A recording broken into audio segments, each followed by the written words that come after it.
Will summer 2020 be another Disney summer? It looks like maybe not, because excitingly, we seem to have a genuine fight on our hands, as the other studios have finally lined up some competitive contenders. Oh boy!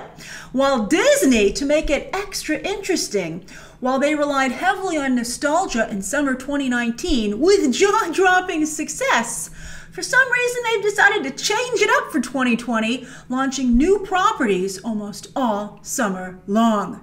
And because all the other studios versus Disney has become the talking point in Hollywood these days, this year, for the first time ever, I usually do it by release date, but I'm going to break down the summer slate by studio. And we shall start with the king. Hey, they've earned it. Literally, Disney. Now, Marvel has the first weekend of the summer reserved through 2022. And in 2020, they're giving the spot to ScarJo, who will debut her spy film 1 month after another famous spy debuts his latest movie. It's going to be crowded. It goes Bond, Black Widow, and Wonder Woman, all in the span of like basically 2 months. But, you know, Disney releases a movie a month, and there's been enough room for each of them. So the pacing could be, I don't know, you'll see how crowded this summer is. There's a lot of strong contenders, refreshingly.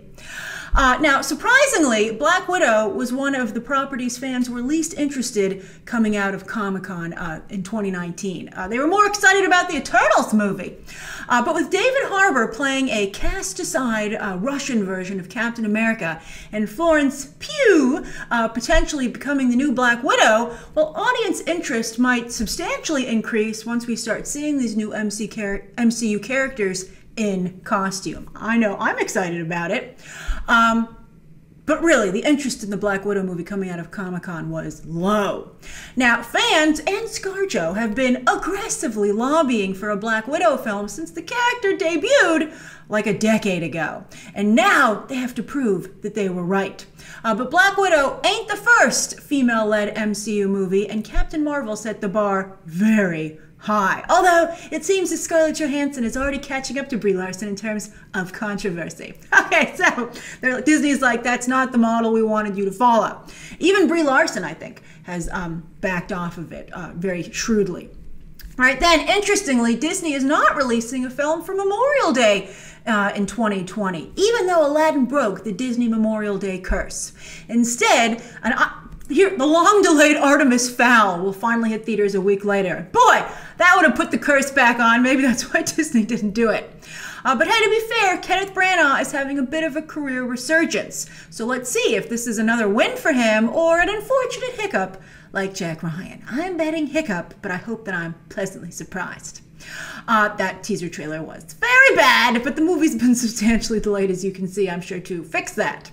Then, boy, you're going to see Disney has a lot of controversy this summer. Okay, so then Pixar is back with another June release. That's become Pixar month over at Disney.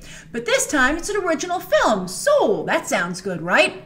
Now, not much is known about this movie just yet, but it seems to have strong religious aspects. Blue is often associated with jazz, and it comes out on Juneteenth, the unofficial but popular holiday celebrating the end of slavery. Now, that sounds really good, right? But good luck with this, Pixar and Disney, because you have a white director and white producer behind it. There's no talent of color so far involved. I mean, obviously, I think the voice cast likely will be, but Spider-Man Into the Spider-Verse got it right with a diverse behind-the-scenes crew. So I don't know what they're going to do, especially because they were accused, Pixar, of not being a place with no place for female talent or talent of color. Remember that stinging accusation? Apparently Pixar does not. And it's Pete Docter's the head of the whole studio. Do they need another studio head embroiled in controversy? Get on this, Disney Pixar. All right, then next is Jungle Cruise, aka period piece Jumanji, with The Rock this time pairing up with Emily Blunt instead of Karen Gillan. Both from the UK, interestingly enough, and both very talented, to be fair. But also from the UK, straight comedian Jack Whitehall will be playing her gay brother, and it's reported for laughs. Again, straight comedian playing a gay character for laughs. Again, as I said, this could be a summer of controversy for the Mouse House. They're like, this is why we don't do a lot of original stuff. But anyway, that set sure looked cool, right? Then in August, Disney closes out their summer schedule with the one and only Ivan, which weirdly is basically another live-action Dumbo, but with multiple types of animals, and this time they get to talk. Everybody said they should have talked. We were like, where's Timothy Mouse? But here they have the voices of Sam Rockwell. I liked Dumbo, though. Sam Rockwell, Angelina Jolie, Helen Mirren, and Danny DeVito, who was also in Dumbo. Bryan Cranston takes on the Michael Keaton role. I can't believe it even has the same characters, basically, while Roman Rodriguez takes over for Colin Farrell. I really like the live-action Dumbo movie. If you didn't get a chance to see it in theaters, I think it surely makes for a good stream. Now let's switch to Disney Light, aka Fox. They only have 2 films for the entire summer. I think Fox is going to be used more as an awards contender for Disney, so that cuts down on certainly their summer movies. So are you wondering how Free Guy got this sweet 4th of July spot? That's because Disney let it have it. Although, as you'll see, Universal isn't just letting Disney Fox take the weekend, and they're going very hard against the Mouse House in summer 2020. But Free Guy is a potential second franchise for Ryan Reynolds. The Truman Show meets Wreck-It Ralph, and it co-stars Killing Eve, Steve Harrington, and Taika Waititi. What a movie! It seems impossible that it could fail. Although Ryan Reynolds has proven that he can torpedo it before. But I'm kind of on a good Ryan Reynolds kick. I thought he was really great in Hobbs and Shaw. I think he's a funny guy. I love his Deadpool, so I'm excited about this. Then, and I'll believe this when I actually see a trailer, but the Bob's Burgers movie supposedly comes out just 2 weeks later. Now, let's talk about Universal, right? So the studio just announced that they're building another huge theme park in Orlando, and as part of their announcement, they bragged that, hey, a universe is bigger than a world. And I was like, what? Just focus on making a good theme park. But speaking of big and focused, they brought out the big guns for a concentrated attack on Disney in summer 2020. And they're one of the few studios who's proven to be able to actually go, the theatrical release to theatrical release with the Mouse House. So they took Memorial Day weekend in summer 2020 for Fast and Furious 9, as the second half of the Dwayne Johnson versus Vin Diesel feud plays out. Then Jordan Peele, writing and producing, not directing on this one, but writing and producing, brings back Candyman, with Tony Todd returning in the iconic role, alongside Yahya Abdul-Mateen II, which many of you, of course, know as Black Manta. I know him from a lot of his work. I think he's a very talented actor. He was very good in The Get Down. He really stood out, I thought, there. A lot of talent in The Get Down. Justice Smith from Detective Pikachu and Jurassic World Fallen Kingdom was in that film, and Shameik Moore, who, of course, went on to voice Mr. Miles Morales. But anyway, Yahya Abdul-Mateen got onto the Jordan Peele train with a small role in Peele's Us, and then also this co-stars the MCU's new Monica Rambeau. Very exciting. Next, Judd Apatow will try to do for Pete Davidson what he did for Steve Carell and Amy Schumer. Between the two of them, I think Pete Davidson's more of an Amy Schumer, because I think he's a lightning rod and not always in a good way. Steve Carell, for the most part, is very strong, he's very good at playing ball. But interestingly, Davidson actually got his SNL audition by meeting Bill Hader on the set of Trainwreck. So full circle, baby. Then for the 4th of July weekend, here we go against Free Guy. Universal will offer up some serious competition with Minions: The Rise of Gru. Oh, sounds like a Gru prequel movie, which they kind of set up at the end of the last Minions movie. And before you dismiss this competition, just remember the last 2 Despicable Me movies join the $1 billion club. And then the very next weekend, we get what's rumored to be the Final Purge movie. All right, so as for Warner Brothers, isn't it shocking they weren't second on my list? But, I had a good segue to Universal, but Warner Brothers, you can get back in there. So Warner Brothers, the studio has some of its biggest stars in front of and behind the camera lined up for summer 2020.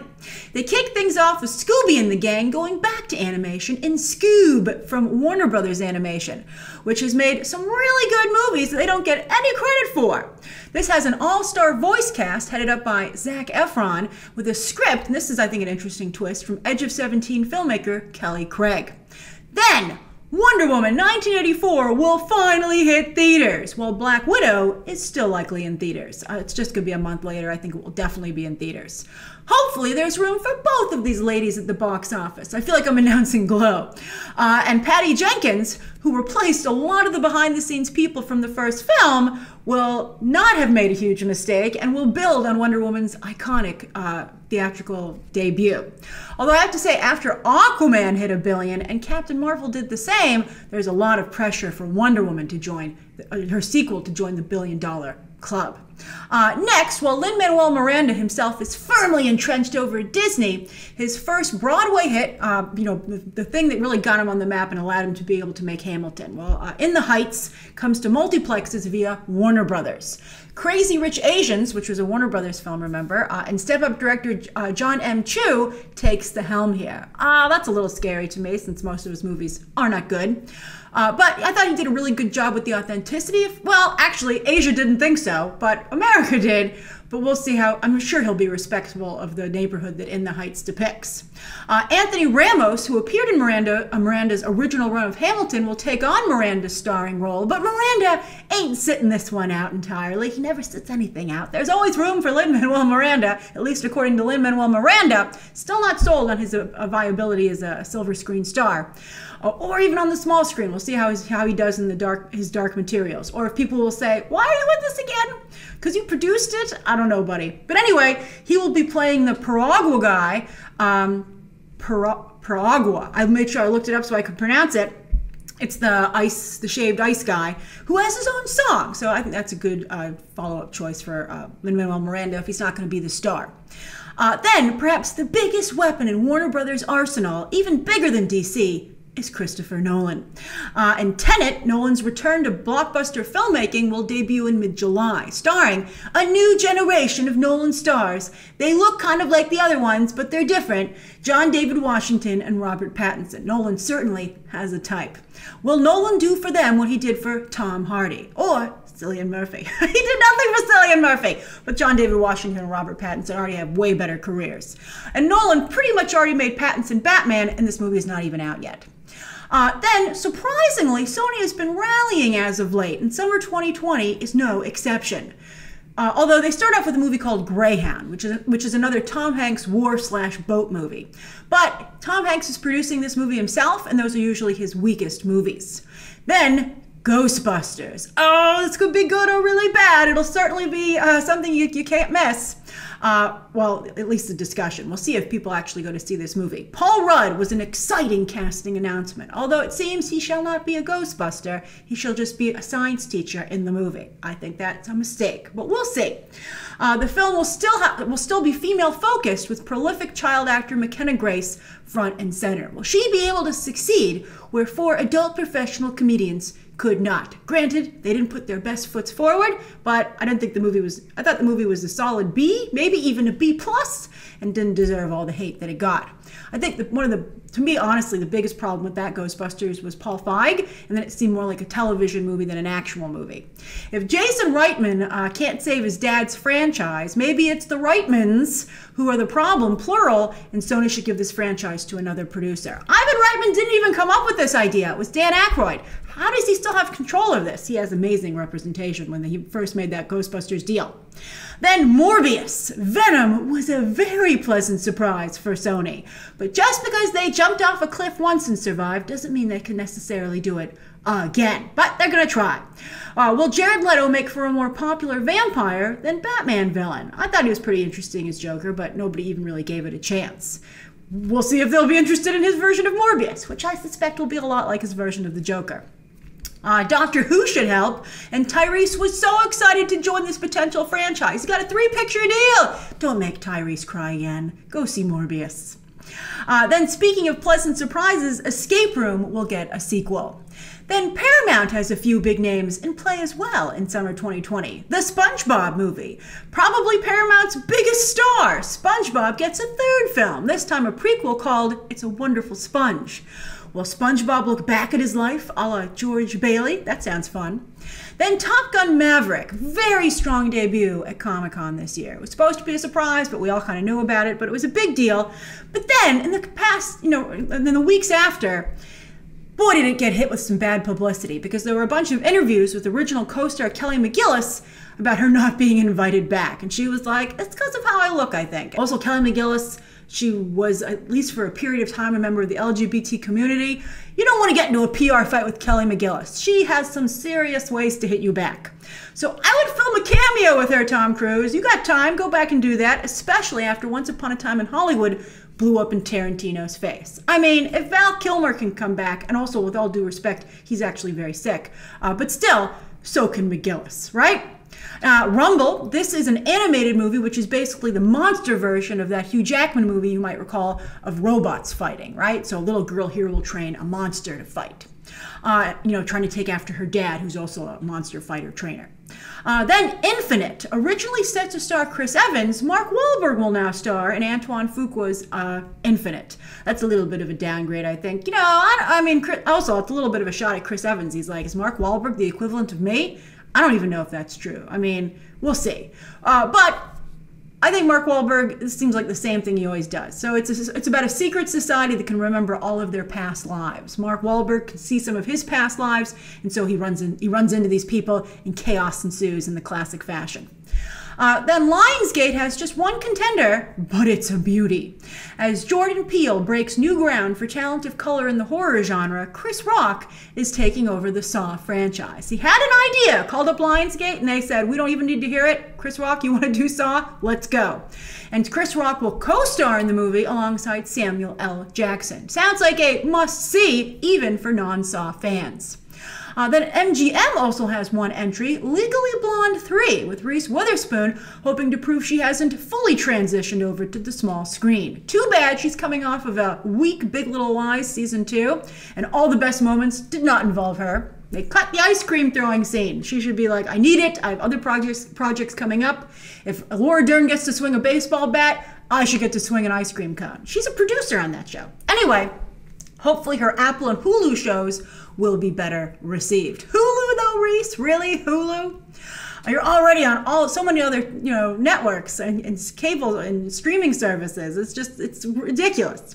Finally, I saved maybe the best for last with United Artists, and that's Bill and Ted Face the Music. Now, Keanu's next role is actually in a video game, Cyberpunk 2077, which comes out in April of 2020. But his next on-screen role is actually this movie. Will the Keanu-san still be going strong over a year later, right? Because Toy Story 4 was his last appearance on screen. Well, that was even just a voice appearance. But I would say, why shouldn't Bill and Ted be able to cash in on the nostalgia craze, right? It couldn't happen to nicer guys. Plus, director Dean Parasot has an excellent comedy resume. You'd think he'd work more. Now, my only concern here is that they've decided to give Bill and Ted daughters, and that could maybe invite some internet trolls to target the movie. But come on, the daughters seem to be awesomely cast. And the blonde here, the blonde actress is Samara Weaving, is Hugo Weaving's niece, so the Matrix connections continue for Keanu movies. What a guy! So how does summer 2020 sound to you? Which studio or studios do you think have the best shot at dominating? Share your thoughts down below. Be sure to hit that subscribe button. And of course, as always, you can check out some more videos right now.